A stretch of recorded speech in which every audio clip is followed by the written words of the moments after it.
Good morning class 10। आज हम देखेंगे ग्रह गणित यानी कुशल गृहिणी के लिए ग्रह गणित का ज्ञान होना आवश्यक है। इससे पहले हम लोग देख चुके थे कि गृहिणी किस तरह से बजट बनाती है, यानी कुशल गृहिणी को ग्रह प्रबंध करने के लिए ग्रह गणित का ज्ञान जरूरी होता है।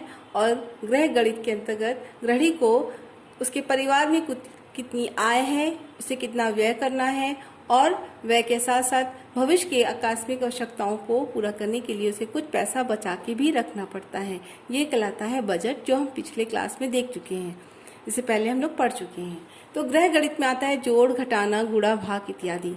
बच्चों, कुछ इकाई होती है, जैसे अगर हमारे घर में लंबाई में कोई चीज आ रही है तो उसे हम मीटर में नापते हैं, अगर कोई वजन में कोई चीज आ रही है तो उसे ग्राम में नापते हैं, और अगर कोई तरल पदार्थ आ रहा है तो उसे लीटर में नापते हैं। तो अगर मूल इकाई से बड़ी कोई चीज है तो उसको गुने में, यानी 1000 गुना, किलोमीटर को 1000 किलोमीटर है तो उसको 1000 गुना कहेंगे। अगर 100 गुनी है कोई चीज तो उसको हेक्टामीटर कहेंगे लंबाई में। इसी तरह से वजन है तो किलोग्राम, और अगर तरल पदार्थ तो किलोलीटर से नापते हैं। अगर 100 गुनी कोई चीज है तो हेक्टामीटर, हेक्टाग्राम और हेक्टालीटर में नापते हैं। इसी तरह से अगर कोई 10 गुना है तो डेकामीटर, और अगर ग्राम में है तो डेकाग्राम, और अगर लीटर में है तो डेकालीटर नापते हैं। अगर मूल इकाई से कोई छोटी है, कोई चीजें छोटी हैं, कम है, तो उसको 1/10 यानी बटे में नापते हैं। ठीक है, 1/10 अगर है तो डेसीमीटर लंबाई है, और अगर वजन है तो डेसीग्राम, डेकाग्राम, और अगर लीटर है तो इसी तरह से नापते हैं। और अगर 100 छोटी इकाई जो है वो 1/100 गुनी है तो सेंटीमीटर में, और अगर 1000 है तो 1/1000 है तो उसे मिलीलीटर या मिलीग्राम या मिलीमीटर में नापते हैं। तो इस तरह से हमने देखा बच्चों कि अगर 1 किलोग्राम है तो उसमें 1000 ग्राम हो जाएगा। 1 किलोग्राम में 1000 ग्राम होगा।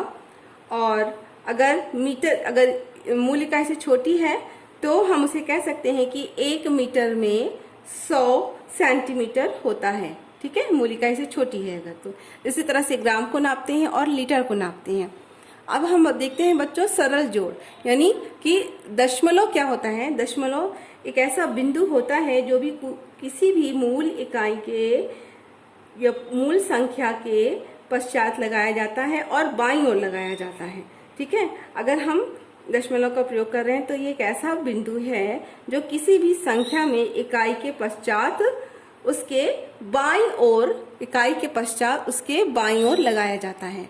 तो हम देखेंगे आज कि दशमलव में हमें जोड़ना कैसे है और घटाना कैसे है। जैसे सरल जोड़ में हम देखते हैं कि अगर 4.67, पॉइंट का ध्यान हमेशा रखिए, मूल इकाई है, उस जो दूसरी इकाई है उसके बाईं ओर लगाया गया, दशमलव के नीचे दशमलव लिखा गया। अगर 4.67 या 0.08 और 5.39 को अगर हमें ऐड करना है तो हम पहले इधर से इकाई से शुरू करेंगे, ये सारे जोड़ेंगे। तो ये सब जोड़ने के बाद जो आएगा उसका पहली इकाई का नंबर लिखेंगे। ठीक है, फिर उसके बाद यहाँ पर एक हाथ मतलब आएगा, तो अगर 6 3 9 और एक हाथ आए तो ये हो गया 10, 6 3 9, है ना। तो यहाँ पर दो हाथ सिलाए, तो यहाँ पर 2 6 3 9 हो गया, 10 और 11 यानी 11 का 1 हो गया, फिर 1 यहाँ पे लिखेंगे। तो 4 5 9 और 1 हाथ सिलाया तो 10 हो जाएगा।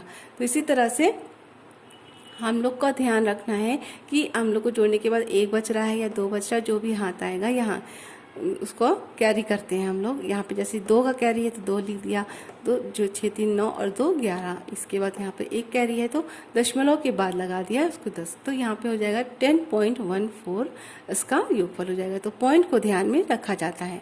इसी तरह से अगर हमें किलोग्राम में कोई चीज़ जोड़ना है ना, तो किलोग्राम का ध्यान रखेंगे। जैसे ये है 4.567, पॉइंट के बाद हम इकाई में इसको पढ़ते हैं। जैसे 4.567, फिर इसके बाद 5.3 किलोग्राम, फिर 2.076 किलोग्राम को अगर हमें जोड़ना है तो हम पॉइंट के नीचे पॉइंट लिखेंगे। और जैसे